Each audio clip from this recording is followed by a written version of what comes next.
Good afternoon, Namibia and the world, and welcome again to another session here at the Government Information Center. I am your host for the afternoon, and my name is Shianoa Desire Kahiha. Today's topic, we're looking at unpacking the National Cybersecurity Strategy and Awareness Raising Plan. And in studio, I have three experts here that will help us divulge into that particular topic. But before we get into that, we would like to call on to the podium our very own Honorable Emma Theophilus, who is the Deputy Minister in the Ministry of Information and Communication Technology. She will be giving us the cabinet briefing for this afternoon. Good afternoon, Honorable. How are you? Very good. How are you doing, Desire? Very good. It's always nice to have you. You always leave me informed. Thank you. Thank you so much for having me. Good afternoon to the viewers and listeners at home. I now give the Cabinet decisions issued at the 6th Cabinet Decision-Making Meeting on the 26th of April 2022. The first Cabinet decision is an update on the Productivity Task Force, High-Value Fruits in Namibia. Cabinet took note of the progress made by the Productivity Task Force, focusing on high-level fruits such as grapes, dates, and blueberries. Cabinet supported the Productivity Task Force to implement key deliverables with the view to resolve the prioritized constraints such as the export constraints, water, security, plant location, taxation, cost of electricity to improve sector productivity. Cabinet also supported the task force comprised of members from the Ministries of Finance, Agriculture, Water and Land Reform, the Namibia Industrial Development Agency, the Namibia Agronomic Board, the Namibia Trade Forum, the Namibia Revenue Agency, the Harvard Growth Lab, the Namibia Investment Promotion and Development Board, the Agricultural Trade Forum, the Namibia Chamber of Commerce and Industry, the Namibia Grape Growers Association, to ensure that tasks are timeously completed. The second Cabinet decision is the ratification of the Intergovernmental Memorandum of Agreement on the Southern African Development Community Center for Renewable Energy and Energy Efficiency. Cabinet approved that Namibia ratify the Intergovernmental Memorandum of Agreement on the Southern African Development Community Center for Renewable Energy and Energy Efficiency and authorize the Minister of Mines and Energy to table the said Memorandum of Agreement in the National Assembly. And Cabinet also directed the Ministry of International Relations and Cooperation to prepare the instrument for ratification and deposit to the SADC Secretariat. The third Cabinet decision is the Protocol of Cooperation between the Republic of Namibia and the Republic of Angola. Cabinet granted approval for the Minister of Home Affairs, Immigration, Safety and Security to sign the Protocol of Cooperation between the Government of the Republic of Namibia and the Government of the Republic of Angola on police cooperation. The fourth Cabinet decision is the Actuarial Valuation Report on the Government Institutions Pension Fund, GIPF. Cabinet took note that the Actuarial Valuation Report for the Government Institutions Pension Fund, GIPF, for the year ended 31st March 2021, and Cabinet directed the Minister of Finance to continue monitoring the performance of GIPF to ensure that the state exposure to the fund is optimally managed. The fifth Cabinet decision is the annual report of the Anti-Corruption Commission. Cabinet took note of the annual report of the Anti-Corruption Commission and authorized the Prime Minister to table the said report in the National Assembly. The sixth Cabinet decision is the proposed amendments to Section 18 of the Road Fund Administration Act of 1999. Cabinet approved in principle the amendments to Section 18 of the Road Fund Administration Act, Act number 18 of 1999, and referred the bill to the Cabinet Committee on Legislation for further scrutiny before it is tabled in the National Assembly. Desire now read the final Cabinet decision. The Cabinet decision number 7 is a request for approval to review and repeal the Ombudsman Act of 1990. Cabinet approved the drafting of a revised Ombudsman Bill, which would repeal the Ombudsman Act Act Number 7 of 1990 for consideration of the Cabinet Committee on Legislation and thereafter to be resubmitted to Cabinet for further scrutiny before it is tabled in the National Assembly. This brings me to the end of the Cabinet decision-making meeting. Thank you so much. Thank you, Honorable. But before I let you go, just for curiosity's sake, as somebody who works with these terminologies on a constant, maybe we might help somebody else to understand. If we are talking about repeal, what brings us to that point where a repeal is submitted or requested or whatever it is? So the state has different organs that would allow a repeal or review or amendment of an existing act. We have what we call the Law Reform Development Commission, which is usually tasked to look at the current laws and to see if they need some changing, some updating, because times change very quickly. In this instance, the Ombudsman is an act of 1990, since our independence. In fact, it is the 7th bill passed right after our independence. So it's quite an old legislation. And through the Ministry of Justice that submitted this item to Cabinet, they proposed that perhaps the Act needs some review. But its review would not be sufficient in terms of the matters being put into the new law. So the best thing is to basically recall the entire law and replace it with a new one. So in this instance, repeal means basically recalling the bill or the law, making sure that it's definitely taken back by government, and then replacing it with a new one with updated information that requires the Ombudsman's attention of this time and age. So that is what repeal means in terms of our law. Thank you very much, Honorable. As we say, this is an educative platform, and where we do find some terminology that we feel maybe it's worth divulging and expanding into. Thank you for indulging us. Thank you for having me. Have a good one. Thank you. Getting back to our topic, as we said, we are unpacking the National Cybersecurity Strategy and Awareness Raising Plan, and I indicated that I have 3 experts with me in the studio that will help us divulge into this particular topic.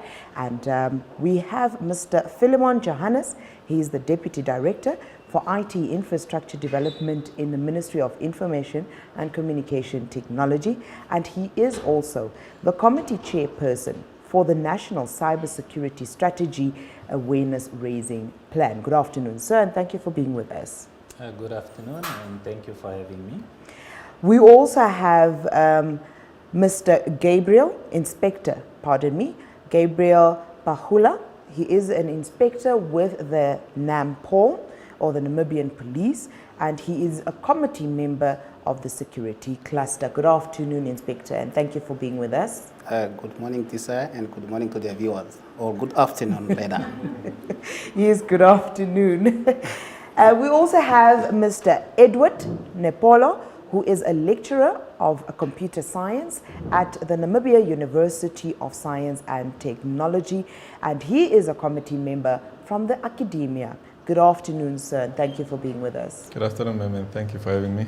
Okay. Yeah. We jump right into it, and we start off with Mr. Nepolo, and we want you to help us, or to at least help us educate, if I can put it that way, others out there, if not just us ourselves. Define cybercrime and cybersecurity for us, please. Okay, thank you very much. Well, cybercrime, we can define it as an act of violation of any of the 3 principles of this CIA threat, and it has to be done using a digital device. And the principles that we are referring to here is the confidentiality principle, the integrity principle, and the availability principle. So when any act using a digital device is used to compromise any of these 3 principles, then we can refer to it as cybercrime. And then at the other end of the same coin, we have cybersecurity, which is actually the measures that will be put in place to sort of preserve the integrity of these 3 principles. Okay. Yeah, okay. Basically to mitigate, yeah. Yeah. Briefly put, I like that. Thank you. Yeah. Mr. Johannes, can you briefly tell us about the Cybersecurity Strategy and Awareness Raising Plan, seeing that you are the the committee's chairperson. And this strategy is themed A Step Towards Cyber Resilience and Digital Security. What guided this theme?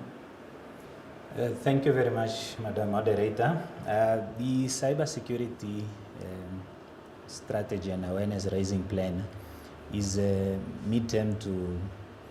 short-term to mid-term kind of a strategy or an action plan in the space of cybersecurity.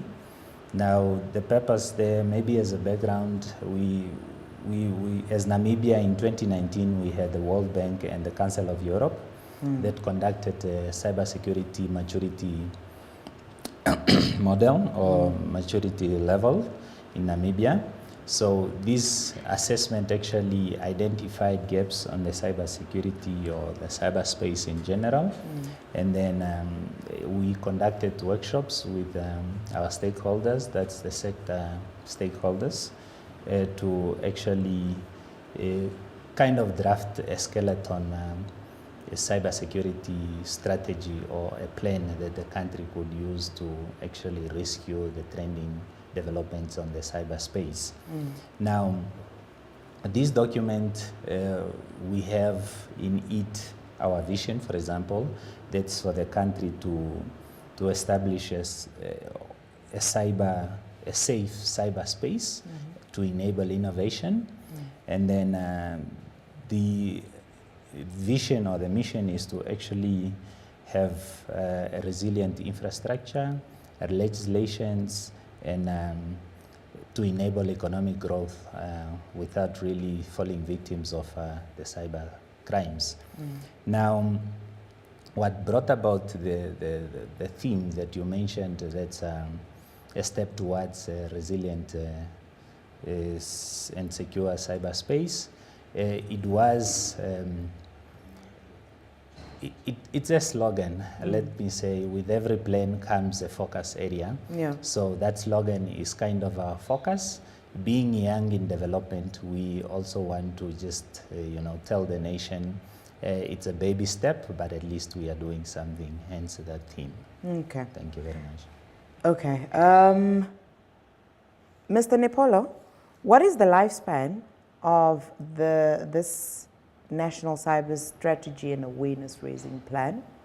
And what are some of the aimed accomplishments? And that is on an annual basis. Okay, the lifespan of the plan is 5 years. And before we break it down into the 5 years, let me just explain that it's structured into two parts. The first one being the cyber security strategy. The second one being the cybersecurity awareness. Okay. So it's basically built on 5 pillars that I'm going to explain now. The first one being establishment of a legal framework, that's the first pillar. And then the second one being development of national capacity when it comes to cybersecurity. Then the third one is creation of awareness. Fourth pillar is the regional, national, and international collaboration. Then, of course, the last one being the identification of critical infrastructure.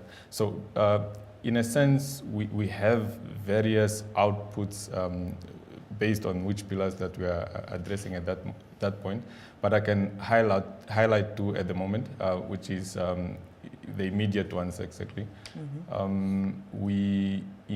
By the end of 2023, we plan on finalizing the draft of the data protection bill, right? That is the immediate one.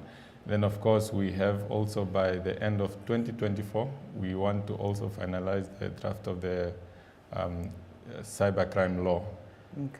Okay. Then on top of that, also we also would like to establish a national cyber crime incident response team, which is going to be responsible for sort of coordinating the response or the incidents that are happening around the country. Okay. So, yeah, a few of the outputs that we have. Okay. This is a platform where we welcome voices, not only from the panelists or our studio audiences, but you as well who's sitting in your home. You're welcome to contact us, give us your view or any questions that you may have. You can find us at the platforms that we are live streaming from. That is our Facebook page, which is Ministry of Information and Communication Technology, Republic of Namibia. That is on Facebook, Ministry of Information and Communication Technology, Republic of Namibia. On YouTube, our handle there is MICT Namibia, simply MICT Namibia. That's our handle on YouTube.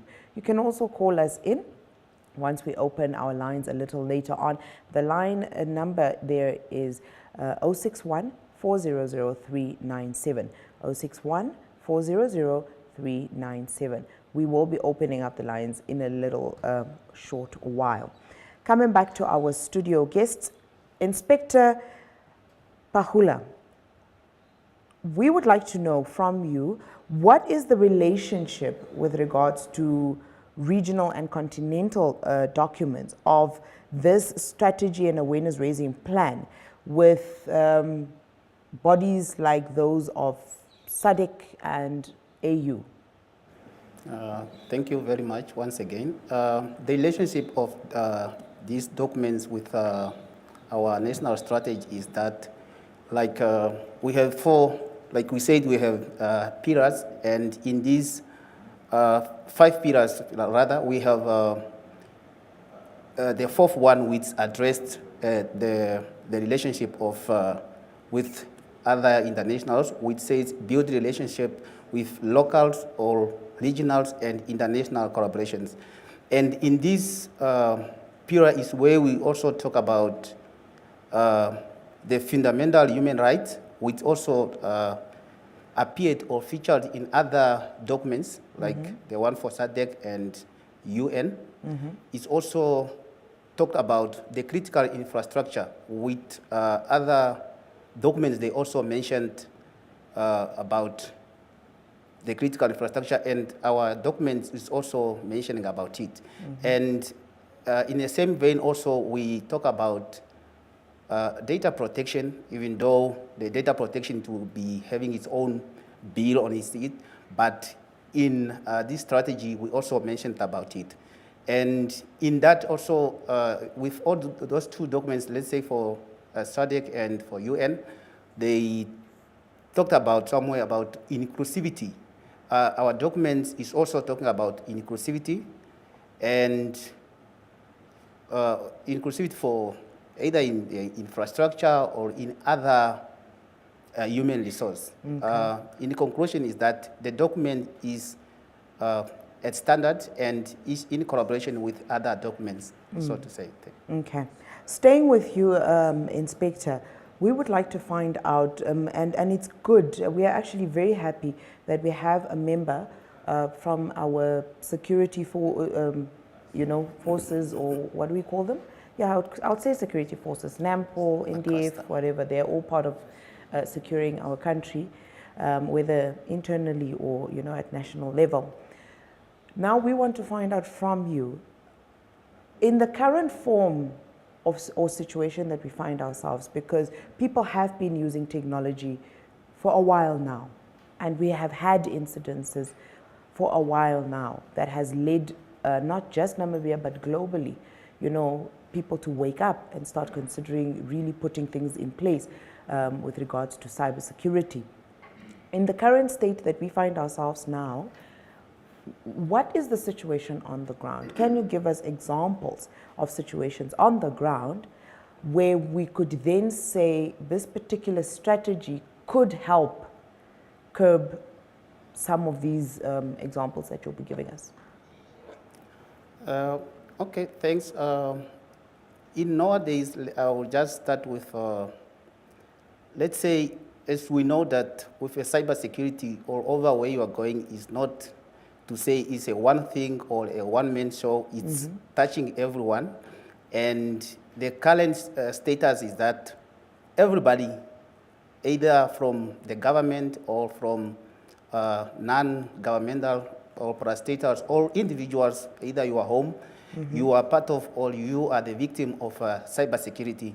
And in this, the current status is that with with the absence of, I'll put it, moving from cybersecurity to cybercrime, in absence of a cybercrime law, and people, they are not really coming up to report the incidents or cyber vect attacks. They are not coming out, more especially the big organizations. Yeah. Let me use that as, for example, banks or either parastatal companies, the big ones with reputable names, they are not coming out to report. And that is the current status, with also not really helping, or in terms of statistic, helping Namibia to know that when it comes to cybersecurity, these are the attacks which were reported in the country.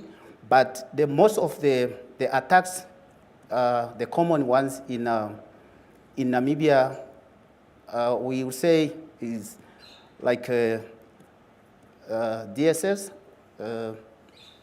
Okay, let me say the denial of service. Most of the companies, they have that.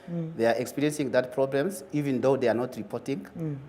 And the reason why we detect that they are not reporting is just because they, for their reputations, they don't want to lose that accreditations. Let's say if it's a bank, for example, I will use FNB.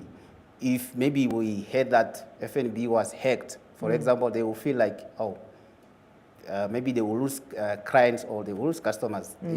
The thing is just to say they don't want to lose that reputations. And other thing with happening or current status is most common is phishing.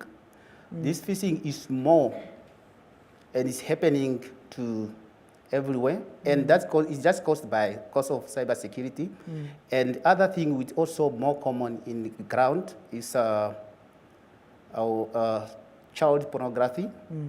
This also happen because of cybersecurity, and also in that of child pornography, it also happened because of there's also grooming. Where the children's met someone online, and then that person starts to be nice to the kids.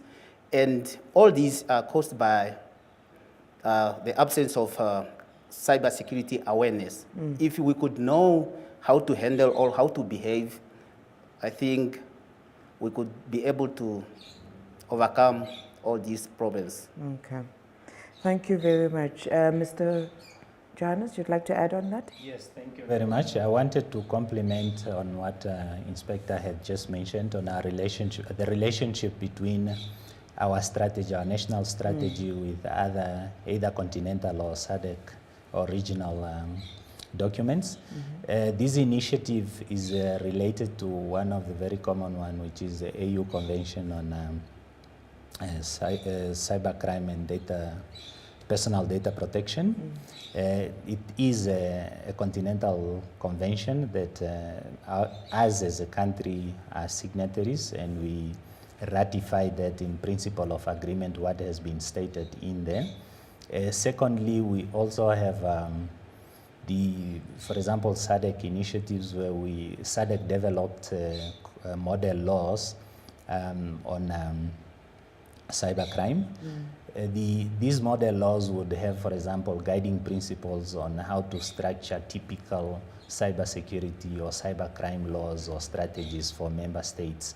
And in this case, the SADC, for example, will cover the area of cybercrime, will cover data protection, will cover critical infrastructure protection and identification. So we are in line with these initiatives, both at sub-regional and continental level. Okay.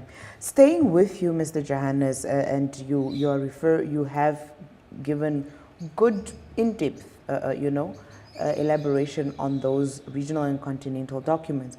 Now, on a national level, we have got your Vision 2030, as well as the Ministerial Strategic Plan of 2017 to 2022, which speaks to creating an enabling environment for ICT development and access to information for socio-economic growth. How will this particular strategy and awareness plan complement those aforementioned documents? Okay, thank you very much. When development happens, if we look at, for example, the industrial revolutions that happened, first it was the steam engines, then it came into machineries. Now the machineries that the industries have now are more technology oriented. Now with these technology oriented machines, it also requires that these machines are connected. And of late, everybody knows is the fact that ICT is the fast moving, kind of fast developing industry. And in most cases, it is very volatile. Today's development, tomorrow is not relevant. Hence, this also gives the opportunity to those that are targeting us on the cyberspace to either practice phishing or even having access to our personal data for personal use or for personal enrichment, or even to access our funds, for example, from our banks. Okay. So hence, our initiative of developing this strategy simply says, yes, we welcome development, but yet we also need to be aware of the threats associated with all these developments. Let's put a mitigating strategy in place. Thank you. Okay. As we said, it's a conversation. It's national. Everybody has a device. Everybody uses a bank. Everybody uses a Gmail, or at least the majority of us. So it's a conversation that really we need to partake in and start taking seriously, because records have it that a lot of people have lost lots of hard-earned money to just simple acts that we thought were innocent emails that we keep opening or clicking on without necessarily investigating further or even being educated on how they could look like or present themselves. We have a caller on the line, and it is Thomas from Ondangwa. Good afternoon, Thomas. How are you? I'm fine, thanks. How are you, ma'am? We are well. What is your contribution to the show this afternoon? I only have a question. Yes, ma'am. What is the meaning of cyber security? The meaning of cybersecurity. Yes. Okay. We will pose that to the panelists. I believe Mr. Nepolo would be best suited to give that definition to us. Do you want to add anything else? No, that's all. Okay. Thank you very much for your contribution, Thomas. And that was Thomas from Ondangwa joining our conversation, as she's asking, she wants to gain clarity on what is cybersecurity. If we're to break it down for the layman's person who is sitting somewhere in Korijas, how are we going to explain cybersecurity to them? Okay. Well, to break it down in layman's terms, cybersecurity basically just means the measures that are put in place to prevent cybercrime. So what we're talking about is, if we are talking about cyber, the word cyber, we are talking about something that was done in digital format. There has to be a computer involved or a cell phone involved or something like that. It should be something digital. So when a crime is done that violates the three principles of the CI threat that I mentioned earlier, the confidentiality or integrity or availability of data, we call that cybercrime. But then when we put the measures in place to prevent the actions of cybercrime, that is what we call cybersecurity. Okay. Yes. So basically, cybersecurity is the defense or the protection from an action which is criminal that is undertaken on a cyber level. So through your internet or digital platforms. So it's your cell phone. It can happen through your cell phone. Somebody doing something through your SMS lines or your mobile direct call lines or through your email address. They could attack you in that manner, hack you, get your details. So it's all those criminal acts that are partaken on that platform. That is cybercrime, and protecting yourself and putting measures in place to make sure that those don't happen or are minimized, that would be your cybersecurity. Did I get that right? Absolutely. Okay. I am trying to connect it to your everyday words of crime and at the same time trying to go digital. I think I will be sounding very smart after the show. And I mean, I think we can take it a bit further then, Mr. Nepolo. What is the dark web?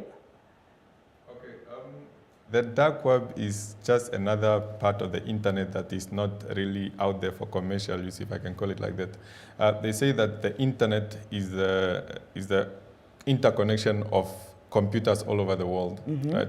And only 1%, I think less than 10%, if I can be a little bit more accurate, is accessible for an average user. Okay. But then the other 90% is what we call the dark web, that is not really accessible through normal web browsers like Firefox and stuff like that.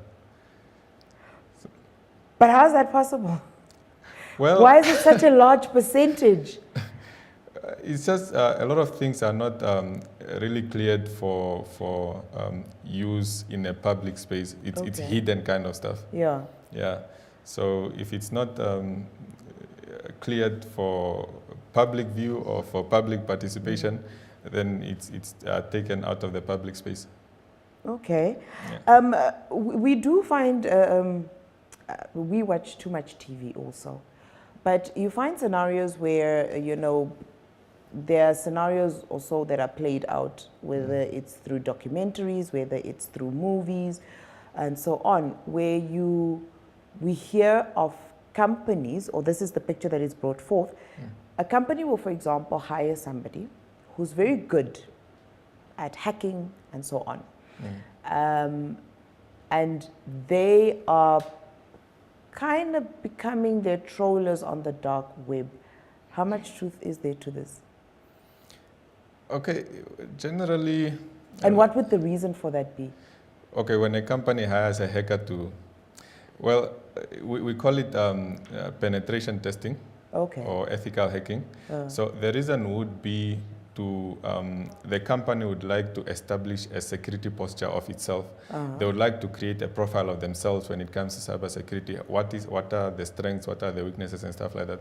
So in order for them to do just that, they have to hire somebody, an expert who is experienced at hacking. So they do what is called penetration testing. They try to hack into that network. And once they do, they have, it's not a moral responsibility, it's a contractual responsibility to report back to that company that, okay, these are the vulnerabilities and these are the weaknesses, and this is how I've been able to hack into your system. So the point is basically just to identify the loopholes of cybercrime so that the company is in a position to address them before the bad guys take advantage of them. Yeah. Okay, so it's like a measure of trying to putting measures in place to ensure that when you do come up with a wall, it's like it helps you to determine how strong a wall that you need to build. Yes. Okay. Yes. Absolutely. That's interesting. As we said, you can find us on our social media platforms, and we've got Diedrich van der Westhuizen, and Diedrich wants to add his voice in this manner. I'm staring at a rock band. Okay, I'm staring at a rock band. It's called the amendments. Could amendments of law, no less law that's already under scrutiny, how a government of a country, no less a so-called third world country, and most of our examples of cybersecurity comes from the West. In my opinion, Namibia needs a whole new approach, and that is his opinion. So if I'm understanding Mr. van der Westhuizen correctly, it's advising us to formulate measures or cybersecurity measures that are in accordance to what we are experiencing as a country, and not necessarily being led in our measures by those experiences of other worlds, and most so the developed world. Does somebody else have the same understanding of that? Yep, I think I understand it the same way. Okay. Yeah. Okay. Continuing here with the panelists in the studio, Mr. Johannes, we want to know, as we further break down this plan, which is very much a crucial document, what is meant with legislation's enforcement, fundamental human rights, and inclusivity with special focus on infrastructure, and how are these to be implemented to ensure Namibia reaches the envisioned level of resilience? Okay, thank you very much. The ones that you just enlisted, I think they come from the pillars that were just enlisted by my colleagues. Legislation enforcement is part of pillar 1 that looks at enabling legal frameworks. So it's practically when we then develop these legislative frameworks, how do we ensure that they are complied to, and then we have them implemented. Now, the implementation and compliance will then be a responsibility of either the ministry or another competent authority as identified by cabinet or parliament. And then the enforcement will then follow. Enforcement will be in terms of, say, if you are building a network, what will the regulations be in terms of that specific law? And then what are the standards that the country, for example, will adopt? That will then follow. What was the second one, if you can refresh me? The second one was looking at the fundamental human rights and inclusivity. Okay, thank you. Fundamental human rights and inclusivity. Fundamental human rights is one of the principles we adopted as we embarked upon the development of this strategy. And not only the strategy, even the development or the review of the current laws that are in draft format, that's the cybercrime bill and the personal data protection. Now, this, in whatever we put together in that document, should not disadvantage any citizen or ordinary man in the street. Yeah. It should be considerate of his human right. And then inclusivity is also a methodology or an approach that we took, that in developing these, we do consultations, we do include all other our stakeholders, like we have the colleagues in the panel. These are members from the different institutions who are our critical stakeholders. Hence, we thought if we are doing something for Namibia, we need to do it with the Namibians. Okay. Inspector, have you ever had scenarios where a cyber crime has been reported and this was basically due to e-waste, or should I call it irresponsible e-waste disposal? Yeah. Have you ever had such crimes reported? Yes, we had most of the crimes which happened is because of, I would say, because of the negligence of the user, the end user of that devices. Because most of the tools or the devices with people they are using, they are not really people, they don't know what they are doing, or whatever they are doing, they don't know what the consequence of what is clicking. And at that, it caused many people to lose resources, let's say, in terms of finance. Most of the organization, they lose money. And in this, there is a word we use in a cybercrime, business email compromise. In this, is caused most of the organization to lose money. And in that, it's just because of the negligence of the user, where they are not verifying before they take an action. Yes, on that, to conclude, your question is that, yes, we received those incidents. Okay. Staying with you, Inspector, we want to know what are the protocols. For example, I'm sure a lot of you, along with your colleagues, do come to scenes of accidents, crimes, and so forth, where you find devices present. Are there any particular protocols to ensure that the end user of, or the user of that particular device does not fall victim of a cybercrime due to an incident where their devices are, should I say, lost?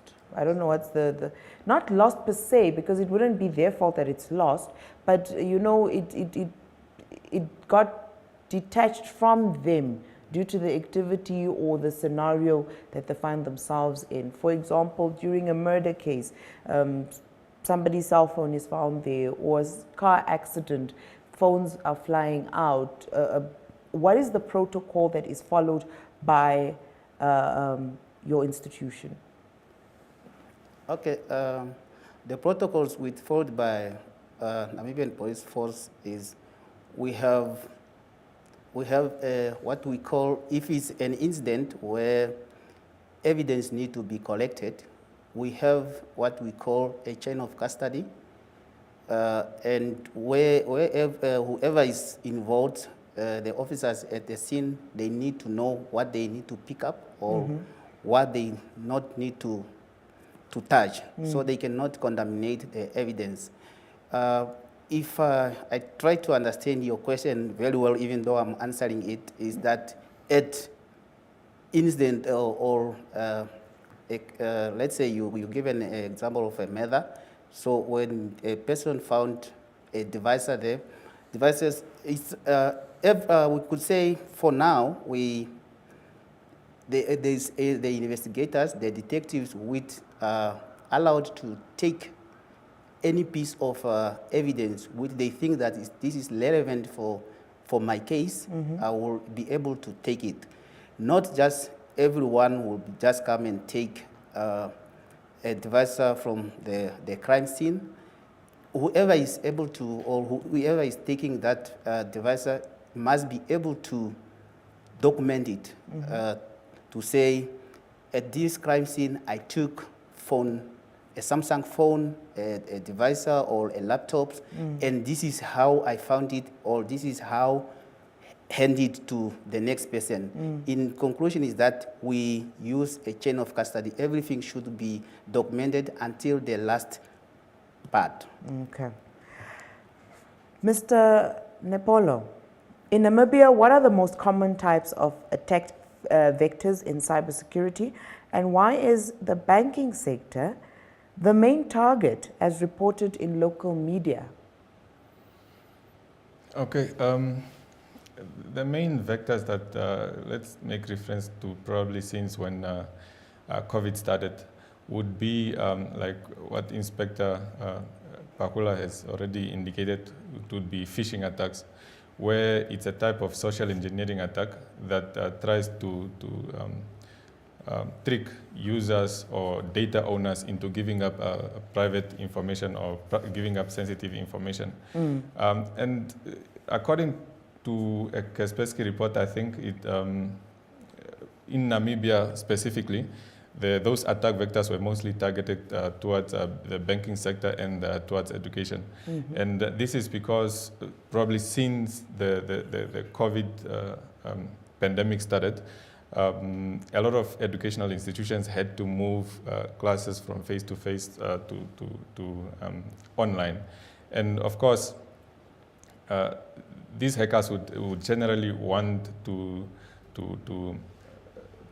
target areas that are populated, right? It's a bad example, but it's like a terrorist attack. They would always try to, to target those areas that are very populated. So in this case, the banking and the educational sectors were the most populated. And probably with the banking, I could say that it's a gray area between innovation and awareness. Hackers, I always say, they are not lazy people, but they target low-hanging fruits. Okay, and the human in a security chain, the human factor is the weakest. So, in as much as banking institutions put mechanisms in place to safeguard the transactions between the banker and the bank, the hackers would rely on the how do I call it, the unawareness, if I can call it, of the lack of education to trick users into giving up sensitive information. Wow. Okay, that's scary. I guess this is the part where we go back to storing our money under mattresses. I don't know if our mattresses are adequate, but yes, this is scary.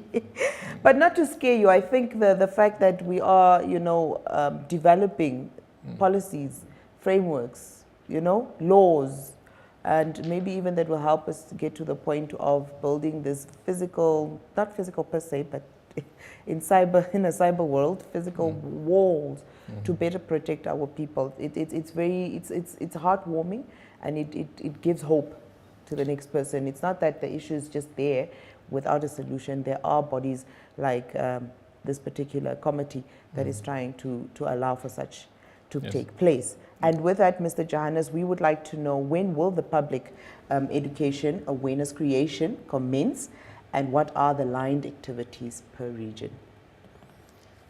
Thank you very much. We, as it was indicated earlier, that our strategy is having two parts. The first part is a cybersecurity strategy, which simply speaks about the modalities and all considerations for cybersecurity resilience. And then the second part is the awareness creation. Under that, we have, I think, defined the focus area. We have defined the target audiences, and we have strategies for creating this awareness as we wish to. Now, what we did, we already started with the ministerial awareness. We definitely need to test our walls within, also to see how good can we come up with materials, how good can we really inform the audience. So we started. I can confirm now, this far we have already conducted, I think, around 3 sessions. One was in December, and 2 now in March. So we are still conducting a weekly session for the Ministry of ICT. That's in partnership with SALT Essential IT, is a partner that actually pledged support to popularize the strategy, as well as educating users and potential victims on cybersecurity, on the threats that exist. So the public will follow as soon as we have put all the logistics in place in terms of materials and plan for the public. But definitely in this 2022, we will start with the public awareness sessions. That's at the level of schools, teachers, parents, and out-of-school youth. Okay. We have unfortunately run out of time, but we've got one last question that we would like to pose to Mr. Nepolo. The strategy provides for the establishment of the National Cybersecurity Incident Response Team. Whoa. That name is a mouthful. What are the typical roles of the NCSIRT? Okay. In a nutshell. In a nutshell. It's basically just to oversee the incident response at national level.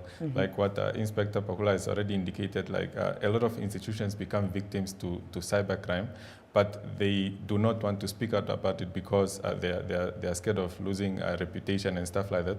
So what the incident response team does is it acts as a focal area to sort of respond and mitigate to these incidents, and it does that by promoting the sharing of information, so that if one institution is a victim, for example, it has the responsibility of sharing that information with a different institution, so that that institution or the next institution does not become a victim of that attack. Okay. Yeah. Mr. Johannes, in 2 seconds, what is our ratio of risk when it comes to a blackout? Yeah, that's a good one. Pending the establishment of a national cybersecurity incident response team, this is information I would probably speak out of the cuff with no facts. Yeah. Hence, I would probably say we do not have factual statistics. Hence, we await when we are well established. Okay. Yes. So I guess this is one of those platforms that we can actually use to assess what are our risk levels, where are we, what do we still need to do, and what are the comparisons with that would assist us to know whether we are going into the right direction. Yes, but if I can cut you there, Yes. we have in the strategy identified all risks, but then the risk levels, it's something that has to be computed based on that list of risks that we have identified. Okay. Yes. And I guess the committee that you have allows for that process to take place. Sure. Very good. Kudos to the gentlemen as members of the committee that is definitely looking to protect us as we move through the fourth industrial revolution and make way for the fifth one. As we say, with everything good comes its challenges, and these are the measures that are being put in place to make sure that we don't fall victims nonsensically. Thank you very much for joining us on this afternoon session. We thank the panelists for their participation, as well as they have really done a lot to assist us in understanding what cybercrime is and what cybersecurity is. From myself, Shianwa Desire Kahiha, along with my production crew, as well as my studio audience, we say bye-bye.